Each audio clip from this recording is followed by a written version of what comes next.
Howdy, y'all. My name is Gigi, and I'm back. I'm gonna review last month's horror pack for July 2023, the DVD and the Blu-rays, and just give my thoughts. Not really a review, just give my thoughts on what I thought about them. And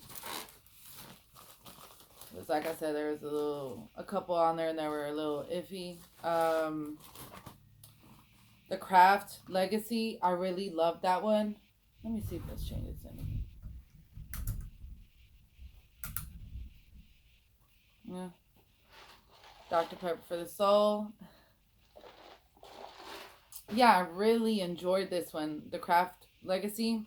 It was like a modern spin on The Craft, and I really, really, really, I'm talking about, I really like The Craft, the original one, from back in the 90s.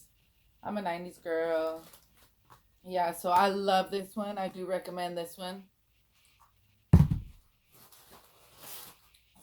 Loon, which is the Horrorpack limited edition. I really liked it. I don't know if it was because, most of the limited editions, they're kind of, I can't find the word, but I really like this one. Usually they have like bad acting and stuff. I love the cheesy ones. I love all things horror.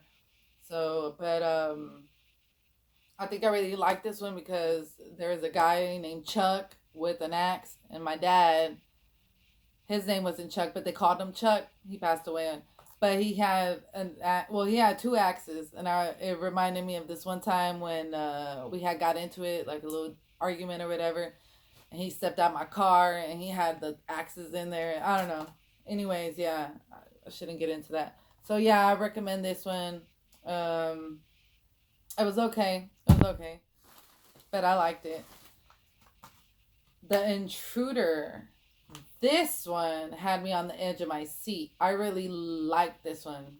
I really do recommend this one a lot. This one was really, really good. I loved it.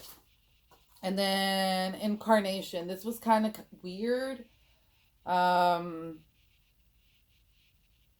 kind of reminded me of this one too, but because it's about a couple that I'm not even looking at my notes. Okay, my note says there's a twist, unexpected, but yeah, it was pretty good. It was okay. I wasn't even looking at my notes. All right, before I ramble, let's just keep it moving and go on to the DVDs. All right. So, The Witches of Blackwood. In my notes, I have confused. It had me talking back to the TV, and it did in the intro. I was like, "You dummy! What are you doing? You pregnant lady!" I don't want to spoil it for anybody, but there's this pregnant lady. It was like a foreign film because they had an accent or something, or I'm not sure if it was foreign or whatever, but yeah. And she's driving, talking to her boyfriend. She's pregnant in the middle of nowhere, and she's like, "Hold on, I have to pee." She goes into the woods. Come on now. So I was like, you dumb bee, don't get off in the middle of the woods. And it was in the daylight. So this one really, I don't know. I'll probably give it another try because I love witch movies too. But it just seems so slow, so boring. I don't know how many times I had to restart it because I could not get through it. I just could not get through it. It would bore me, and then I would restart it from the beginning, and then there I was yelling at the TV. See, in my notes, I have rewinded so many times. Maybe fifth time I started over.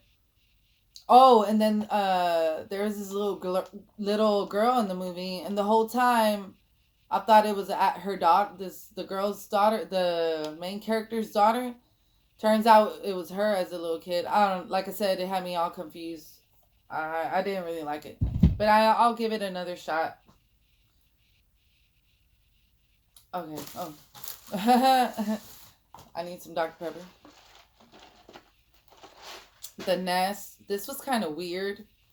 Um, it was okay. It was also a little slow. It left me a little confused. What do my notes say? Weird. It was okay. Reminded me of that one movie with that box, but not. um, yeah. It was okay. It was not bad, but it wasn't good either. The butchering was basically your what are they called? In my notes it says plot twist. It was a slasher film technically. Yeah, your basic slasher film. And it was kind of, it's not the best. I don't want to be brutal or anything, but it was kind of boring. And then last we have Village of the Vampire. I thought he was so hot. That's the main vampire. What was his name? Caleb, what? Caleb. And then this one, it had me tripping out. And this movie was long. I think it was almost 3 hours. So if it would have been on VHS back in the day, it would have been on two. If y'all remember back in the day, like Scarface or Titanic, it came in on two tapes. This would have been on two tapes. I liked it. It was a little slow, and at times it seemed a little boring, but I enjoyed it. I don't know if it was because I thought he was super hot. I don't know. It was something about him. And oh, what tripped me out when it first started, I noticed the mouths when they were speaking, it didn't match. So it was dubbed in English. I think it's a foreign film. I didn't even look into it or anything or check it out. I should have, but I think it was in another language and it was dubbed in English. I'm not sure. And then at times it looked like their mouths was matching. So I don't know if it was just off or what. And then in the middle of the movie, at one point, there's an Asian woman in there, and she's speaking some other language, and they put subtitles in that other language that she's speaking. So I thought that was hilarious. But this one, yes, I really enjoyed it. I thought he was hot. It might not be for everybody because it was a little slow and it was very long, but I loved it. And I have a weird taste, so in my notes it says I believe it was foreign and dubbed, threw me off. When another language was spoken and subtitles in the foreign language showed vampire was hot. Okay movie. Yeah, it was okay. I don't think it's everybody's cup of tea, but I really thought he was hot. I don't know. I don't know if that's why I enjoyed it, but yeah. So those were my thoughts on July's 2023 Blu-ray and DVD horror packs. I'm curious. I'm curious to know what other people thought about them. Anyways, everybody, hope y'all have a beautiful day and love, peace, chicken grease.